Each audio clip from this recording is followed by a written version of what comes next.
Hey, this is Coach Adam Cobb, creator of the FYC method, and we're taking more questions. This question on today's Tuesday Talk is from Maria, and she's from New York City. Thanks, Maria, for your question. She says, I'm a sugar addict. Help! What can I do to subside my sugar cravings? I want to break this down into two parts. The first one is to scare the heck out of you. The second part is going to give practical tips to really curb those cravings. First part one, here we go. I dug into some research, so I want to back up what I say, because what I'm about to say could terrify you. According to researchers at the University of California, San Francisco, sugar contributes to 35 million deaths globally each year. What does that mean?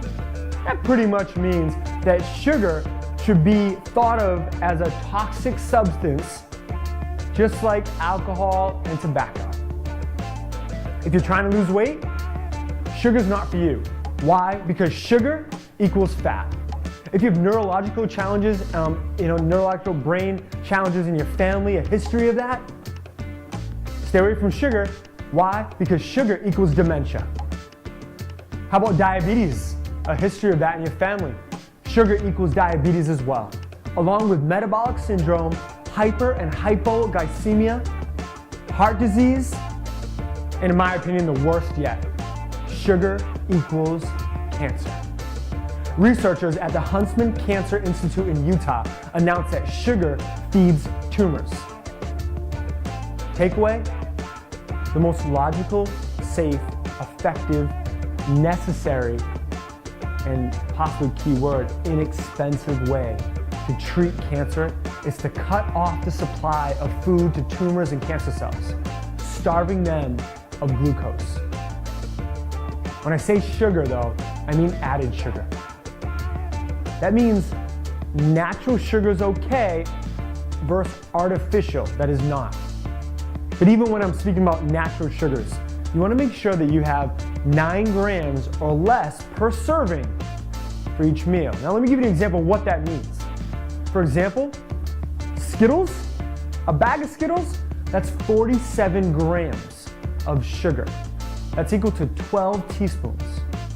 A Snickers bar, 54 grams of sugar. It's equal to 14 tablespoons. And a 20-ounce Coke, that's 64 grams of sugar, which is equal to 16 teaspoons. And again, they're all teaspoons. I might have said tablespoons, but I meant teaspoons, okay? Here is my prediction. In the future, there will be a tax on food and drinks that contain added sugar. And it's absurd. The truth is, the way this is really going to turn out, in my opinion, in 5 years, in only 5 years, there will be a minimum age limit on the sale of such products like soda and candy bars. These products will also be banned, completely banned, like microwaves, in or near schools. Hello? Like, really? Like, if that doesn't get your attention, I don't know what will.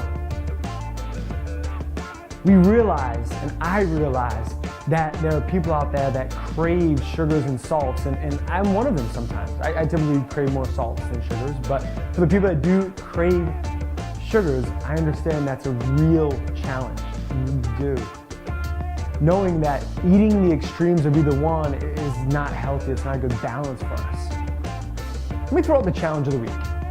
The challenge of this week is to watch your added sugar intake. Do not eat anything that has 10 grams or more of sugar per serving.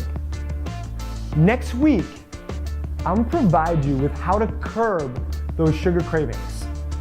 But I hope I scared you enough this week to stay away from it and for it to be on the mind. So that when you think of sugar, you think of all the things we listed. And hopefully sugar is something you want to stay away from this week. I know you can make it to next week, and when you do, I'm gonna break down how to curb that craving of sugar. Thank you so much for tuning in on this Tuesday talk. Any comments you have based upon, any questions based on sugar and some of those predictions I may have said, I'd love to hear your prediction. So shoot it out to me, and look forward to seeing you next week. This is Coach Adam Cobb, teaching you how to move well, eat well, and think well to find your center.